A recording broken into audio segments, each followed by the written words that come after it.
من ذا الذي يقرض الله قرضا حسنا فيضاعفه له أضعافا كثيرة والله يقبض ويبسط وإليه ترجعون.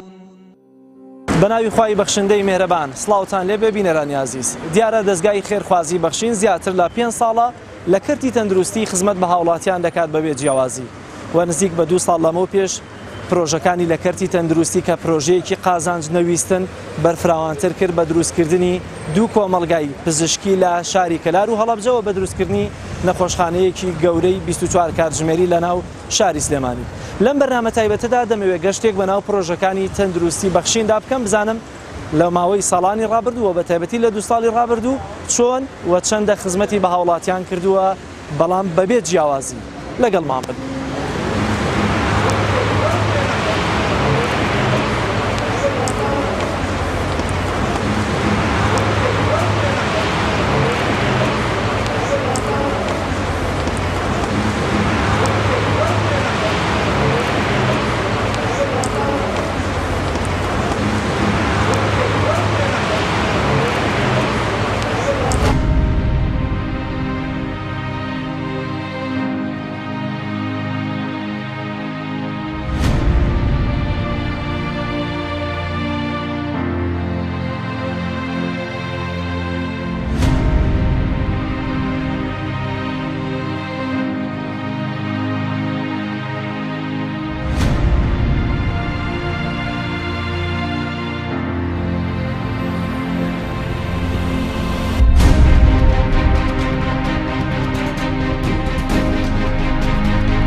ئەو کاتەی بەخشین لە ڕێگەی هاوکاری خێرخوازانەوە شار بە شاری کوردستان و کۆڵان بە کۆڵانی شارەکان و دێ بە دێ دەگەڕا تا هەژار و لێقەوماوان و نەخۆش و بێباوکان بەسەر بکاتەوە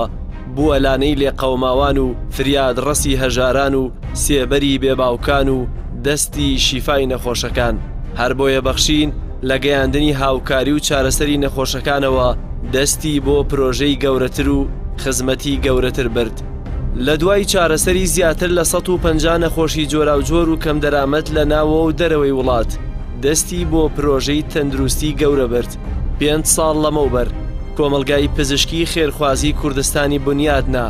لە شاری سلێمانی کە خزمەتی بەدەیان 1000 نەخۆشی ئەم هەرێمە کرد. ئەویش بە نرخێکی زۆر کەم چونکە لە بنەڕەتدا پرۆژەکانی بەخشین قازانج نەویستن و خزمەتکردن بە هاوڵاتیان کرۆکی پرۆژەکانیەتی نەک کۆکردنەوەی داهات. کاتێک خەڵکانێکی نەخۆش و کەم دەرامەت لە شار و شارۆچکەکانەوە ڕوویان لە کۆمەلگای پزیشکی خێرخوازی کوردستان دەکرد، هەر بۆیە دەستگای خێرخوازی بەخشین بڕیاری دروستکردنی نەخۆشخانەیەکی گەورەی لە شاری سلێمانی و 2 کۆمەلگای گەورەی لە شاری کەلار و پارێزگای هەڵەبجە دەرکرد. نەخۆشخانەی بەخشین لە شاری سلێمانی لە ماوەی تەمەنیدا توانیویەتی بەدەیان 1000 نەخۆش چارەسەر بکات، سەدان نەشتەرگەری گەورە و بچووک بکات کە نرخ و تێچووی چارەسەر لە نەخۆشخانەی بەخشین لە 150 زیاتریش داشکاندنی بۆ دەکرێت. هەرەوە ژوای کردووە ببێتە نەخۆشخانەی خەڵکی کەم دەرامەت و قوت بڕاوی ئەم نیشتیمانە. بە ناوی خۆی گەورە بە خێراتتان ناکەم. نەخۆشخانەی بەخشین هەر ئاوال خۆی دروست نەبووە، تەمان فکری پێشوەخت بوو. زۆر دەمێ بووی دەستگای خێرخوازی بەخشین بیرۆکەی دروستکردنی نەخۆشخانەیەشی هەبوو. بەڵام نەخۆشخانە خۆی بۆ خۆی کۆمەڵێک پێویستی و احتیاجاتی هەیە، چی لە ڕووی زانستی وەکو پزیشک و کارمەندی لێهاتوو، چی لە ڕووی جیهاز و پێویستەکانی ترۆکە ئەویش تێچوویەکی زۆری ئەوێت. بۆ یەکەم هەنگاو ئێمە کۆمەلگایەکی پزیشکیمان دروست کرد لە سلێمانی. کۆمەلگا پزیشکیەکە ڕاست بوو ناوی کۆمەلگای پزیشکی و بەڵام ڕۆڵی نەخۆشخانەیەکی ئەبینی، کۆمەلگایەکی پزیشکی گەورە بوو، نزیکەی 7 پسپۆڕی لەوێ وجودیان هەبوو نەخۆشیان ئەبینی. سەرڕایەوەش کۆمەڵێک حاڵەتی چۆنەڵی تیا ئەبینرایان هەندێک لە نەشتەگەری بچووکی تێ ئەکرا. بەڵام ئەم شوێنە تا 4 ساڵ بەردەوام بوو، خزمەتێکی زۆری کرد، ڕێژەیەکی زۆری نەخۆشی بینی، ڕێژەیەکی زۆر نەخۆش ئیسفادەی لێ کرد و هاوکاریەکی باشی تایبەتی تەندروستی سلێمانی کرد.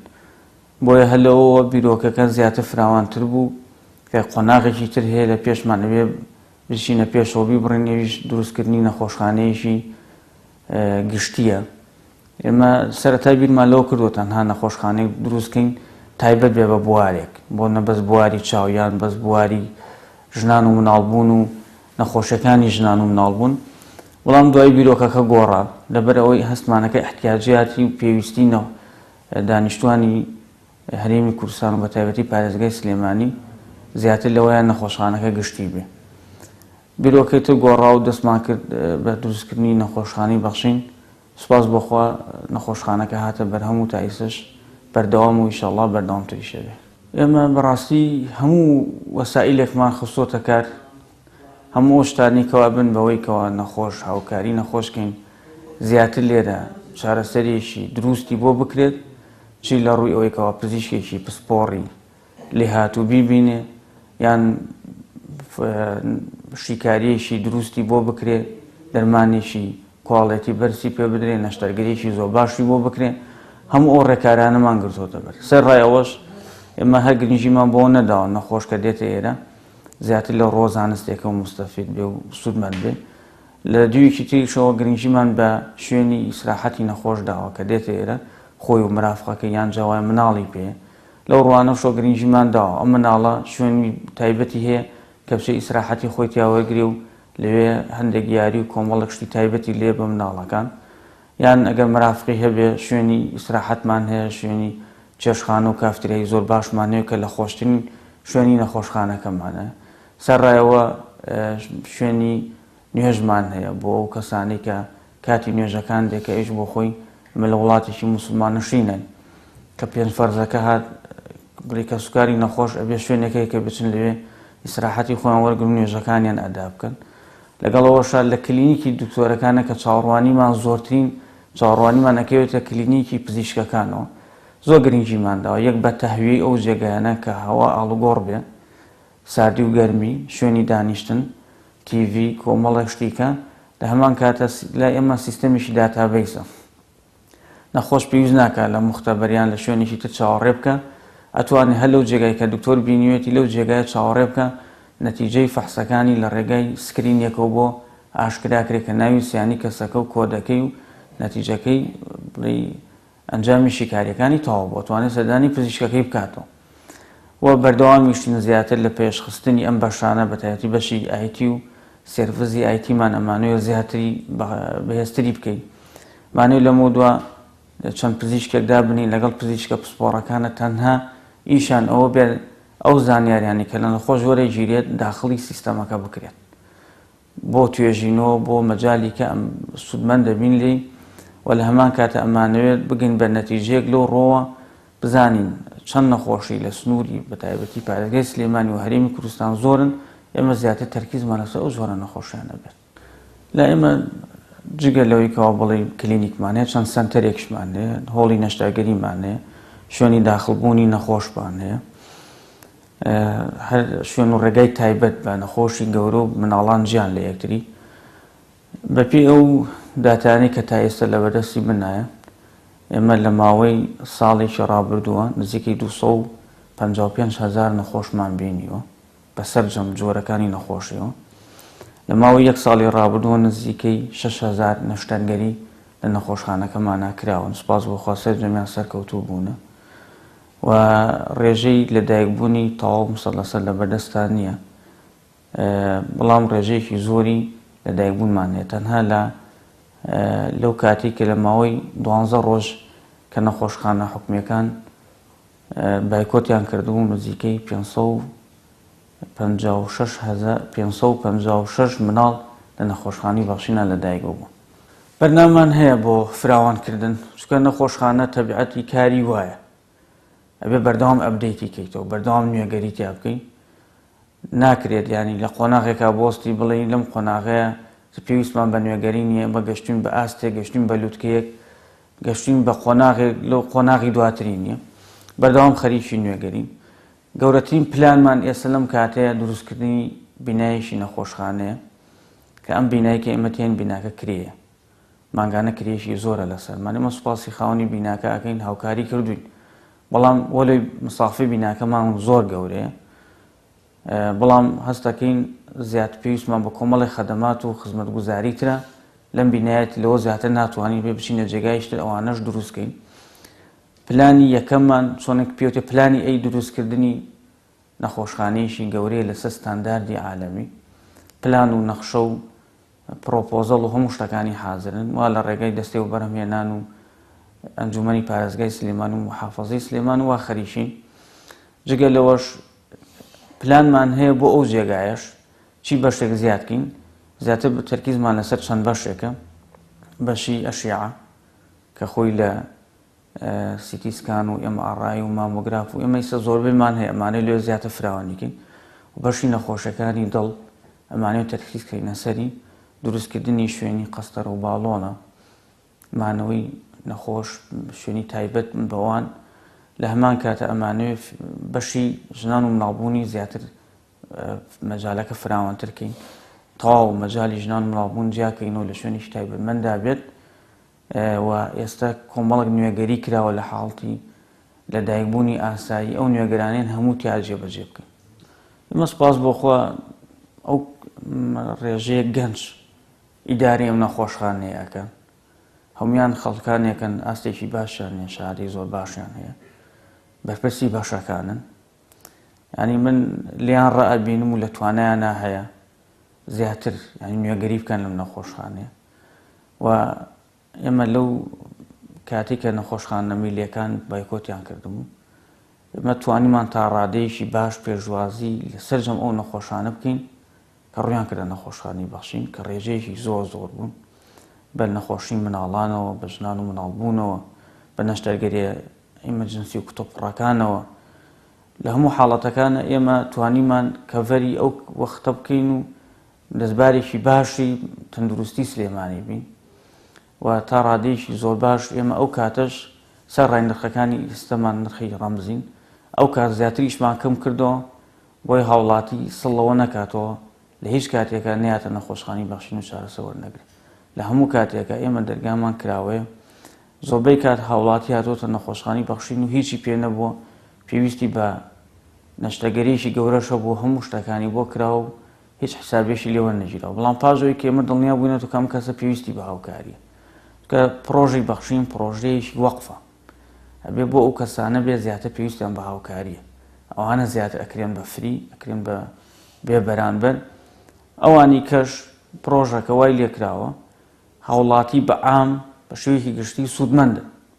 بۆ نمونەگەن فەحسێکی خوێن لە دەرەوە بە 12,000 بکرێت لە ئێمە بە 5,000 ئەکرێ ینی لە نیوە کەمتریش بەڵام ئەو هی وایە دێتە ئێرە و 5,000شی پێ نییە پاش ئێمە لێ کۆڵینەوەیشی بەسیتی لەکەین ئەو کات بڕیاری ئەوەشی بۆ دەین کە هیچ شتێکی لێ وەرنەگیرێ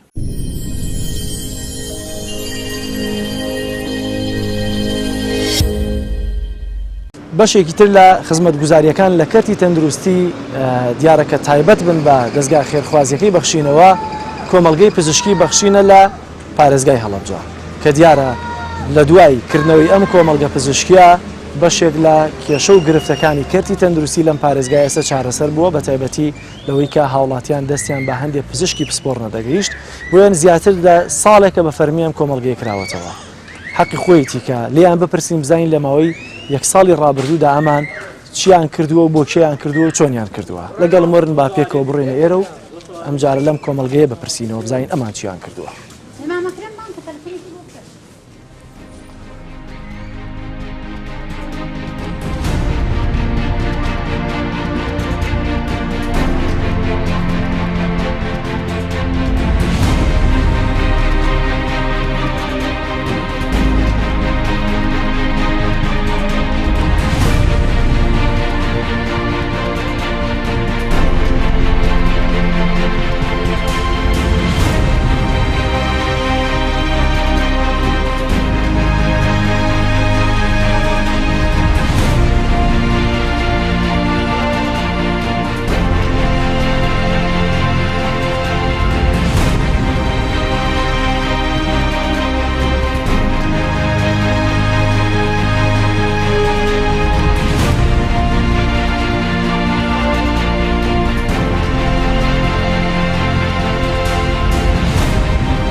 کۆمەڵگای پزیشکی بەخشین لە هەڵەبجە لە کاتێکدا بنیادنرا ئەو پارێزگایە بەدەست کێشەکانی تەندروستیەوە دەیناڵاند لە نەبوونی پزیشکی پسپۆڕ و بەشە جیاوازەکان لە خزمەتگوزاریەکانی تەندروستی لە هەم لە کەرتی حکومی و هەم لە کەرتی ئەهلیدا کە دەبوو لەگەڵ هەر حاڵەتێکی قورس نەخۆش ڕووی لە شاری سلێمانی بکردایە بەڵام لەگەڵکردنەوەی ئەو کۆمەلگایە و ئێستا زۆرینەی کێشە تەندروستیەکان چارەسەر کراون لە پزیشکی پسپۆڕ و ئارزانی لە نرخی بینینی دکتۆری پسپۆڕ و دەرمان و تا درەنگانی شەویش کۆمەلگاکە بەڕۆی نەخۆشی شارەکەدا کراوەتەوە و بە زۆرینەی خزمەتگوزاریەکانیەوە. کۆمەڵگەی پزیشکی بەخشین کۆمەڵگەیەکی خێرخوازی قازانجنەویستە لە ماوەی ساڵێکی تەمەنی خۆی لە ماوەی ساڵێکی خزمەتی خۆی کە لە 11/2/2007 کراوەتەوە تا ئێستا ئێمە توانیمانە 6,570 نەخۆش لە پسپۆڕیە جیاوازیەکانە ببینین یان خزمەت بەو نەخۆشانە بکەین کە هاتوونەتە ئێرە و بە معدەلیش وەریگرین ئێمە ئەتوانین بڵێن ڕۆژانە 200 تا 250 تا 300 نەخۆش ئێمە ئەتوانین پێشوازی لە نەخۆش بکەین. کۆمەڵگەی پزیشکی بەخشین وەکو پێشتری ئاماژەمان بۆ کرد ئێمە بۆ هاوکاری خەڵکی کەم دەرامەت و زائدەن پاڵپشتی کەرتی تەندروستی ئێمە لێرە ئەم کۆمەڵگەیەمان دروست کردو. کۆمەڵگەی پزیشکی بەخشین تاکە کۆمەڵگەیەکی خێرخوازیە کە لە پارێزگای هەڵەبجە کراوەتەوە کە خزمەتێکی زۆر بە خەڵکی ئەم سنوورە ئەکا. ئێمە توانیمانە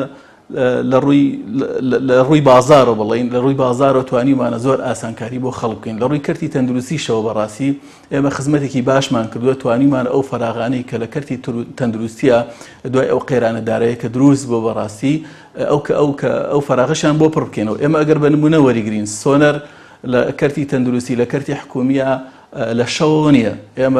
ئێمە شەوانە پێشوازی لە 20 نەخۆشەکەین کە هیچ شوێنێک و مەوایەکیان نیە ڕووی تێبکەن بۆ سۆنەر و هەروها لە هەموو بەشەکان سنتەریدان ئێمە و سنتەریدانمانەیە کە سنتەرێکی زۆر پێشکەوتووە لێرە لە پارێزگای هەڵەبجە لە شەوا هیچ سنتەرێکی دانیە شوێنێکی دانیە ئێمە لەو سنتەری دانا هەموو شەوێک پێشوازی لە 30 نەخۆش تا 35 نەخۆش ئەکەین و ئەتوانین ئەوەی کە لە توانامان بێ خزمەتیان پێ بکەین. لە سنووری جوگرافیا خەڵک لە کوێ بە وردیەگەر پێم بڵێ دێنەوە بۆ ئێرە. ئێمە وەکو وتم لە هەموو پسپۆڕیەکانە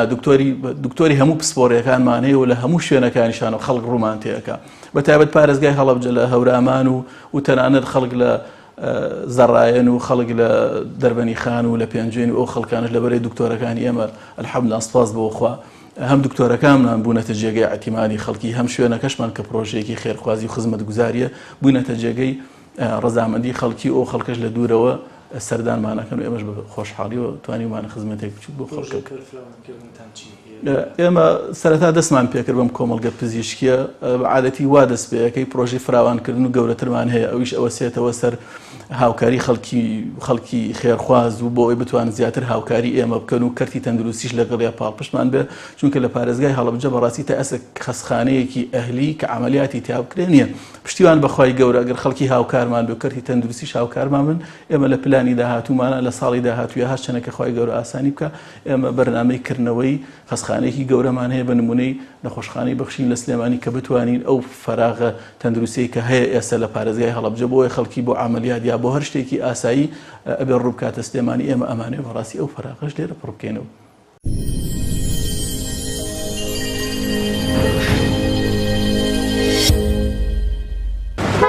لەم بروشەرەیە کێسە لە بەردەسما ناونیشانی کۆمەڵگەی پزیشکی بەخشین لە کەلاری لەسەرە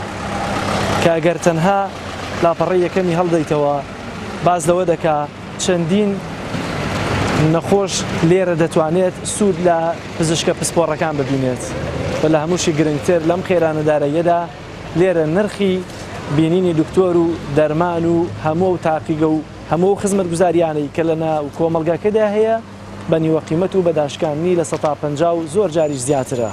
بۆیە دەمەوێت لەم بەرنامەیەدا لەگەڵم بێن بۆی کە بچینە ناو کۆمەڵگەی پزیشکی بەخشین لە ناوەندی شاری کەلار بۆی کە بزانین ئەم پرۆژە قازانجنەویستەی دەستگای خێرخوازی بەخشین لێرە چۆن خزمەتی بە هاوڵاتیان کردووە لە ماوەی 2 ساڵی ڕابردوودا و چۆن دەیەوێت برەو بە خزمەتکردنەکانی بدات و ئەم کۆمەڵگەیە ئیمکانات و خزمەتکردنەکانی لە ناو خودی بیناکەدا چۆنە لەگەڵم وەرن.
لەم شارەدا گەورەترین کێشەی تەندروستی نەبوونی تاقیگەی گەورە و پێشکەوت و پزیشکی پسپۆڕ و گرانی نرخی بینینی پزیشک و دەرمان بوو. بەڵام بەکردنەوەی ئەم کۆمەلگایە نەک تەنها ئەو کێشانە چارەسەر کراون، بەڵکو بەرپرسانی کۆمەلگاکە توانیویانە لە وڵاتانی دەرەوە و شارە دوورەکانەوە پزیشکی پسپۆڕ بهێنن ناو کۆمەلگاکەیان. لە گەرمیانی ئەنفال کراوەوە خزمەت بە کەسوکاری ستەم لێکراوی ئەنفال بکەن. تاقیخان زۆر سپاس بۆ دەرفەتە. ئەگەر دیارە وەکو بەڕێوەبەری کۆمەلگەی پزیشکی بەخشین لە کەنا پێم بڵێ لە ماوەی 2 ساڵی ڕابردوودا ئێوە چیتان کردووە؟ ئێمە سەرەتا بیناکەمان بچووک بوو، دوو بەشی بیناکەمان زیاد کردووە. لە ئاستی نەخۆشیش سەرەتا کە ڕۆژانە 3 نەخۆش یەکەم ڕۆژ کە کرایەوە 3 نەخۆشمان بینیوە، دوا بەدوای ئەوە ئێستا ڕۆژانە بە گوێری ڕۆژەکان بڵین جاروای ڕۆژواگا بە 200 نەخۆش لە ڕێک ڕۆژە هەتا ئێستا نزیکی 55,000 نەخۆش چارەسەری بۆ کراوە. وەکەوەی کە دکتۆرەکان بینی بێتن زیاد لە 100,000 نەخۆش سەردانی کردووە بە بەشەکانی تاقیگە و ڕۆژانەی سەگدەلێ و بەشەکانی عیلاج تەبیعی. تا ئێستا ئێمە 8 بەشی جیاوازمان هەیە جگە لە دکتۆرەکان کە بە تەناو 23 دکتۆر دەوامان لەلا دەکات. ئەوەی گرنگە بۆ کۆمەلگای پزیشکی بەخشین داگەرمیاندا کە کۆمەڵێک دکتۆری پسپۆڕی تایبەتمەندی ورد وەکو لەشکەرگەری دڵ و گورچیلەکان کە لە کەلاردابوونی نییە ئەوان لە هەولێرەوە تەشریفە هێننە ئێرە و بەبێ بەرامبەریش نەخۆشە بینن بۆ کۆمەلگای پزیشکی سیرکەمە ئەم ڕشوەیە باز لە پسپۆڕیەکان دەکات. زیک دە پسپۆڕیتان هەیە هەموو ئەمانە لێرە هەتانە یا لە هەفتەیەکە چەند ڕۆژێکتان؟ جگە لە ئێسک و شکاوی بەڕاستی کە هەر خۆی گەرمیان گرفتی دکتۆری ئێسک و شکاوی هەیە ئەتوانم بڵێم نخبەیەکی کەم 2 دکتۆر بە هەموو گەرمیانەوە هەیە 3 دکتۆر. جگە لەوە هەموو بەشەکانمان هەیە ئەوانەی کە نووسراوە لەو پرۆژەرە و خەڵکی ڕۆژانە سەردانمان دەکات. هەر نیمانە دکتۆری ئێسک و شکاوی لە ناو کۆمەلگاکەمانە نیەگینە هەموو بەشەکانمان هەیە. زۆر باشە. ئەوانی تر